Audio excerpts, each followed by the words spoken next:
पर case 9 technology के बारे में पढ़दासीं ऐं ही जेको आहे दुनिया जी सब खां लेटेस्ट टेक्नोलॉजी जी इस्तेमाल थी वञे कई थी वञे पूरी दुनिया में। ही जेका टेक्नोलॉजी हाणे इस्तेमाल थी थिए या जेको आहे जेनेटिक जेके डिसऑर्डर्स आहिनि उन्हनि खे हाणे ट्रीटमेंट जो हे तरीक़ो नओं दरियाफ़्त कयो आहे ऐं हिन जेको आहे ट्रीटमेंट जो जेको नओं तरीक़ो जो दरियाफ़्त कयो वियो आहे इहो कयो आहे मैडम जेको आहे जेनिफर डोडना ऐं ॿियो जेको आहे एमेन्यूअल चरपेंटीर। इहे ॿई उहे माना साइंटिस्ट आहिनि जिन्हनि क्रिस्पर केस 9 जे बारे में यानी कि उहो मैकेनिज़म दरियाफ़्त करे ॿुधायो त आख़िरकार हिकिड़ो बैक्टीरिया जेको आहे पंहिंजे पाण खे वायरस खां कीअं थो महफ़ूज़ रखे।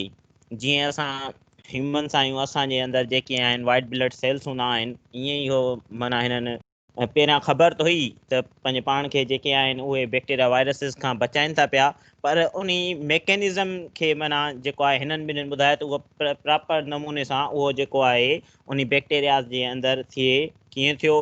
ऐं हिननि ॿिन्हिनि जेको आहे औरतुनि खे जेको आहे इन जो नोबेल प्राइज़ जेको आहे 2020 में केमिस्ट्री में मिलियो हो ऐं तक़रीबन ही हिननि ॿिन्हिनि इहो जेको मेथड दरियाफ़्त कयो तरीक़ो इहो 2012 में दरियाफ़्त कयो। ठीकु आहे 2012 में दरियाफ़्त कयूं ऐं हिननि खे जेको आहे हाणे नोबेल प्राइज़ जेको मिलियो उहो 2020 में हिननि ॿिन्हिनि खे ॾिनो वियो त हिननि जेको आहे क्रिस्पर केस 9 ॿुधाई आहे जंहिंजे करे जेको आहे करोड़नि माण्हुनि जूं जेके आहिनि हाणे उहे ज़िंदगियूं बची वियूं जेके एबनॉर्मल डिज़ीज़ आहिनि हाणे सम्झो त उन्हनि जो हमेशह जे लाइ ख़ात्मो थियण वारो आहे हमेशह जे लाइ। ऐं हाणे सम्झो त हेपाटाइटिस त सम्झो जॾहिं माना लीवर में कॾहिं हुयो ई कोन वायरस कॾहिं उहो आयो ई कोन हो कि हाणे कामयाब तजुर्बा जेके आहिनि कैंसर जी बीमारी जे मथां थी चुका आहिनि। कैंसर जे जेको आहे सेलनि खे टोटली इन क्रिस्पर केस 9 जेको आहे टेक्नोलॉजी डिस्ट्रॉय करे रखे छॾियो आहे ऐं हिन जेको आहे पूरी दुनिया में हाणे हिन टेक्नोलॉजी जेको आहे क्रिस्पर केस 9 तहलको मचाए छॾियो आहे ऐं जेनेटिक डिसऑर्डर्स जूं जेतिरे बि हाणे जेके डिज़ीज़िस आहिनि उन्हनि जो इलाजु जेको आहे हाणे ही माना दुनिया जूं पूरियूं यूनिवर्सिटियूं क्रिस्पर केस 9 जे ज़रिए करनि थियूं पियूं इलाजु। हाणे अचूं था त इहो क्रिस्पर केस 9 आहे छा। हाणे ही ॾिसो ही जेको आहे बैक्टीरिया आहे ही जेको आहे ही हिकिड़ो बैक्टीरिया आहे इन जेको आहे बैक्टीरिया ते ॾिसो ही हिकिड़ो वायरस हमिलो थो पियो करे। ही जेको आहे वायरस जेको आहे जॾहिं हमिलो थो करे हिन जो जेको ही DNA आहे इहो जीअं ई इंसर्ट थींदो आहे बैक्टीरिया जे अंदरि त उहो जेको आहे हिकदमि इन जी हिकिड़ी जेकी सीक्वेंस हूंदी आहे उन सीक्वेंस खे उहो बैक्टीरिया पाण वटि जेको आहे सेव करे छॾींदो आहे। ठीकु आहे ही जेको आहे रिपोज़िटरी आहे सॼे जी सॼी उन रिपोज़िटरी आहे कहिड़ा डिफरेंट जेके वायरसिस आहिनि उन्हनि हमिलो कयो उन्हनि जी पोइ जीनेम जेके आहिनि सीक्वेंसिस इहे वरी पाण वटि इन्हनि बैक्टीरिया जेको आहे सेव करे रखे छॾियूं उन खे जेको आहे क्रिस्पर जेको आहे सीक्वेंस जो नालो ॾिनो वियो ऐं उन खां पोइ वरी जेको आहे इन जी सीक्वेंस खां पोइ वरी क्रिस्पर RNA थो ठहे। हाणे ही ॾिसो त बैक्टीरिया में ॾिसो WBC जो को बि निज़ाम न आहे ऐं हिननि जो हिकिड़ो ॾिसो तरीक़ो आहे इहो त फस्ट टाइम एडॉप्टेशन वारे मरहले में माना फस्ट टाइम जेको वायरस हमिलो पियो करे त उनजे हिन जेको आहे DNA खे इहो जेको आहे बैक्टीरिया पाण वटि जेको आहे सेव करे इन सीक्वेंस खे रखे छॾियो। ठीकु आहे इन सेव करे इन जेको आहे सीक्वेंस खे रखण खां पोइ उन जेको आहे क्रिस्पर RNA उहो आहे केस 9 ही जेको आहे इन खे असां जेको आहे केस 9 जो नालो ॾिनऊं केस 9 जो नालो जेको आहे असां ॾींदा आहियूं ऐं उन खां पोइ ही जेको आहे कंप्लीट हिकिड़ी जेको आहे मशीनरी आहे क्रिस्पर केस 9 मशीनरी आहे सॼी क्रिस्पर केस 9। हाणे ही छा थो चए जेॾीमहिल ही माना अॻे ई हाणे सेव्ड थियल आहे। ठीकु आहे हे हाणे सीक्वेंस अॻे ई सेव थियल आहे ॿीहर जॾहिं उहो तव्हां ही ॾिसो वायरस जेको आहे हमिलो थो करे ॿीहर जॾहिं उहो वायरस हमिलो थो करे त हुनजो जीअं ई वायरल जेको आहे उहो वायरल जेको आहे DNA अंदरि इंटर थो थिए त पोइ हाणे हिननि जी जेको आहे क्रिस्पर RNA ऐं जेका आहिनि केस 9 इहा जेकी मशीनरी आहे उन वायरस ते उन DNA ते जेको आहे उन खे रीड आउट करणु शुरू कंदी उन खे रीड आउट कंदी वेंदी ऐं ॾिसंदी वेंदी जेके माना नुक़सानु पहुचाईंदड़ आहिनि शयूं उन्हनि खे सीक्वेंसिस खे कट कंदी वेंदी माना उनजे सॼे जेको आहे DNA जो हुलियो ई बिगाड़े छॾींदी उनखे उन जॻह तां जेको आहे जेके बीमारी जो काज़िज़ आहिनि बैक्टीरिया खे जेके माना नुक़सानु पहुचाईंदियूं उन्हनि जॻहुनि खे कट कंदी वेंदी उहा कैंची सां केस 9 जेको आहे कट कंदो वेंदो ऐं इहो जेको आहे क्रिस्पर केस 9 जो फुल फॉर्म जेको आहे clustered regularly interspaced short palindromic repeats. ही जेकी आहे क्रिस्पर ही जगह अथव, हिनखे जेको आहे इहो नालो ॾिनो वियो छा थियो जो जॾहिं हाणे ही चवंदा त असां ह्यूमन्स जे अंदरि इन शइ खे इस्तेमालु जेको आहे कंदासीं।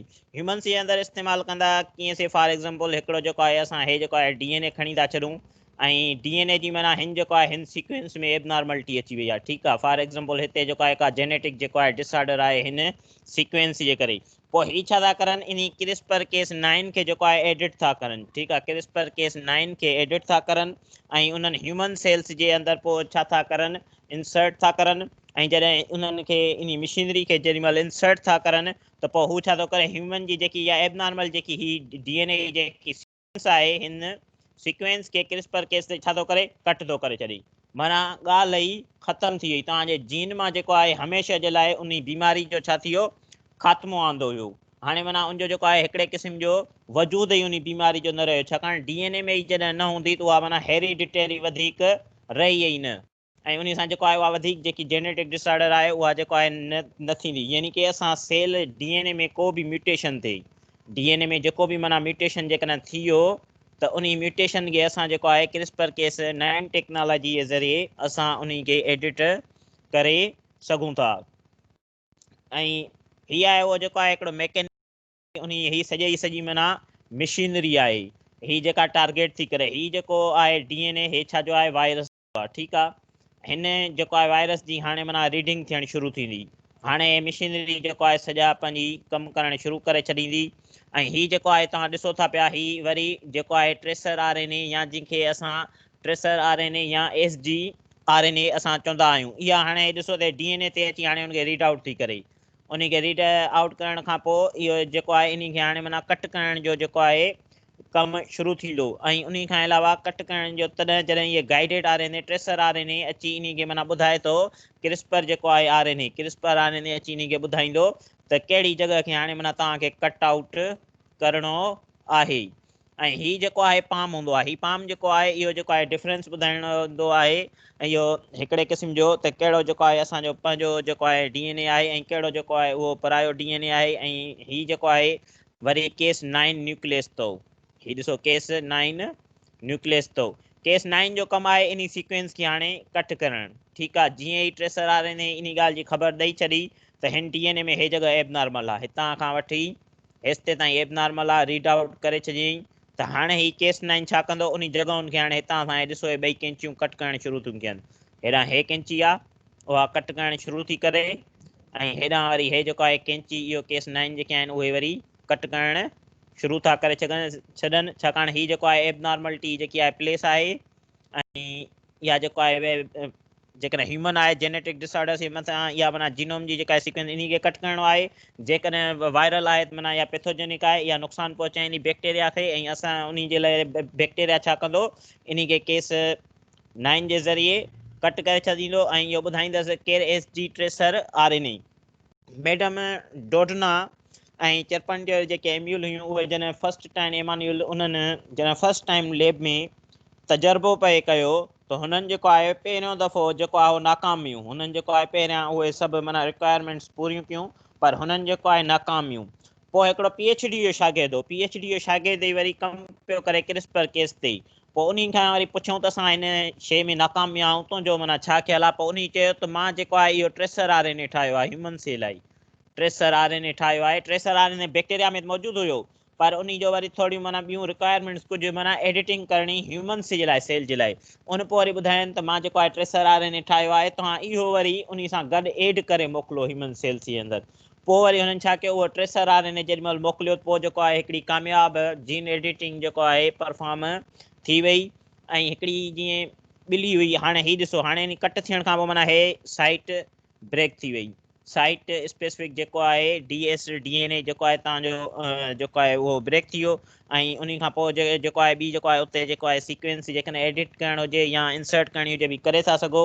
ऐं जेकॾहिं न बि त ह्यूमन DNA जे अंदरि, ह्यूमन DNA जे अंदरि कहिड़ी एबिलिटी मौजूदु आहे त जेकॾहिं हू ॿिनि हिसनि में ब्रेक थो थी वञे त मसइलो न आहे, वरी पंहिंजे पाण खे ऑटोमेटिकली ॻंढे वठंदो। जेकॾहिं फॉर एग्ज़ाम्पल जीन एडिटिंग जे दौरान असां उन्हनि एबनॉर्मलिटीज़ जी उन सीक्वेंसिस खे जेकॾहिं कटे छॾियो केस 9 जेकॾहिं कटे छॾियो ऐं उहो जेको आहे हलियो वियो त पोइ जेके बक़ाया जेके ॿ बैक्टीरिया जेके टुकड़ा आहिनि उहे पंहिंजे पाण खे वरी गॾाइण जी हिक ॿिए सां जेको आहे उहा सलाहियत रखनि अथा।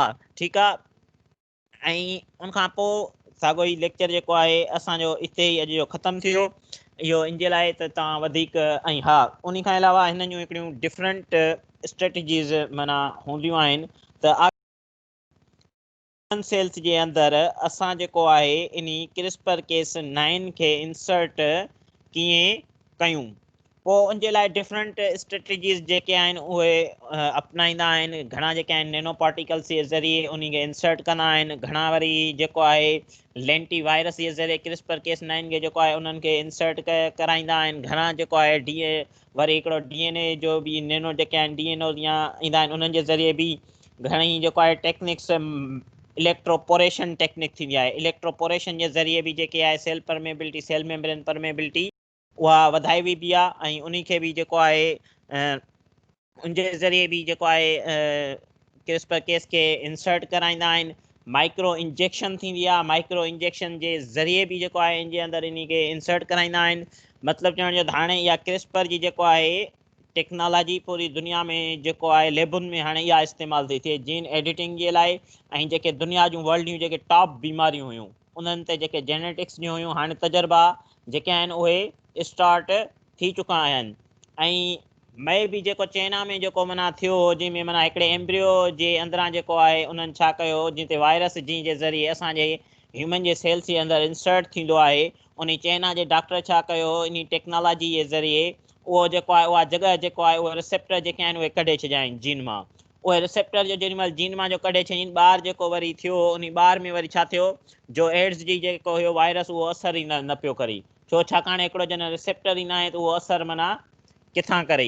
ऐं इन जे ज़रिए जेको आहे काफ़ी डिज़ीज़िस जो जेको आहे इलाजु हले थो पियो। ऐं हेमाटोलॉजी जेके ब्लड जूं बि जेके डिसऑर्डर्स आहिनि उन्हनि जो बि हाणे साइंटिस्ट जेके आहिनि उहे इलाजु करनि था पिया।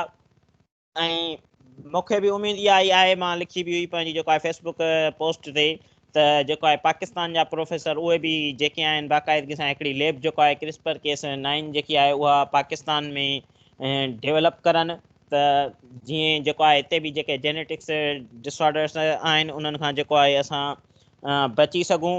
हिकिड़ी ॿिली खे बि एलर्जी उन ॿिली जी बि जेकी आहे एलर्जी हिननि ईअं जेको आहे क्रिस्पर केस 9 जे ज़रिए जेको आहे उन जीन मां जेको आहे कढे छॾी। ऐं ॿियूं बि जेके आहिनि को माना का आहे जेका बीमारी अखि जी उन अखि जी बीमारी जो बि हिननि जेको आहे इलाजु कयो इन क्रिस्पर केस 9 जेको आहे टेक्नोलॉजी जे ज़रिए।